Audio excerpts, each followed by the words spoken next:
Welcome back to Global Spectacle TV, GSTV, where science, art, and storytelling are merged, creating a global spectacle of knowledge, discovery, and awe. Subscribe and join the expedition of time. Global Spectacle TV isn't just a channel.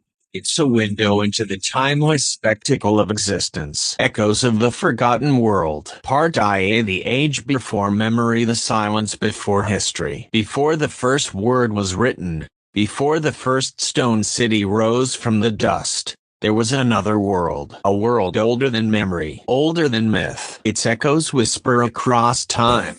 In stone, in story, in the bones of forgotten men. The earth was colder then. Ice covered the continents, and seas were shallow and still. Yet, beneath that frozen sky, something extraordinary was happening. Civilization, or something like it, stirred. For millennia, we believed civilization began in Mesopotamia, 6,000 years ago. But fragments of truth, scattered across continents, tell a different story. Of builders, astronomers, dreamers who mapped the stars long before recorded time. Their traces lie buried in the ice, in the desert, and deep beneath the ocean's restless skin. The awakening world. 12,800 years ago, the world changed forever. A great cold swept across the planet. Glaciers advanced, forests burned, oceans rose, and the age we call the Younger Dryas began. For 2,000 years,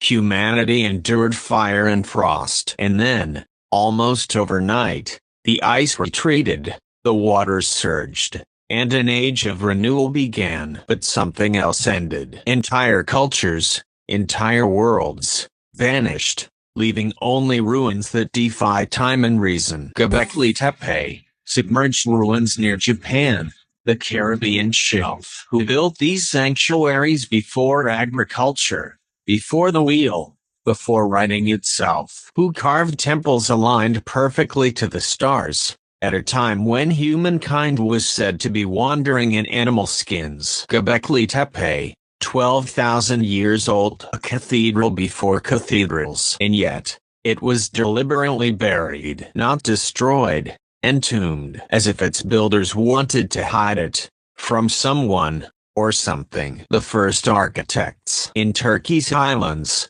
they carved stone like memory. Each pillar, an animal, a spirit, a cosmic symbol. They marked the procession of stars. They measured the heavens while the rest of the world hunted for food. Across the globe, the same geometry appears. From Egypt's Nile Valley to the deserts of Peru. Stone aligned with Orion's belt. Temples facing the solstice sun. Patterns so consistent, they seem to echo a shared design, or a shared teacher. Could it be that humanity once walks beneath the single ancient sky of knowledge? One culture, divided by cataclysm, remembered by myth. Science calls it coincidence. But coincidence cannot move 200-ton stones across mountains. Coincidence cannot calculate stellar cycles to the second of the solstice. Something greater was at work. The lost ones beneath the sea, beneath the waves. More evidence. Yonaguni,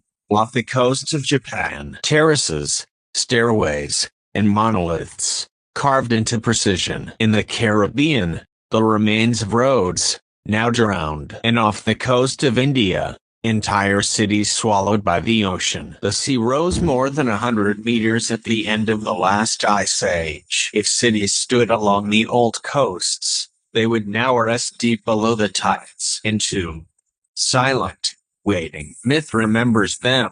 Atlantis, Kumarikandam, Lemuria. Names of lost continents that scholars dismiss as fable. Yet sonar tells another story, of walls, courtyards, and causeways where only coral should grow. Could myth be memory? The memory of a world that once was, and drowned? This is not where the story ends. It is where it begins. Watch out for Part 1B. Subscribe. YouTube at Global Spectacle TV. Thanks for watching.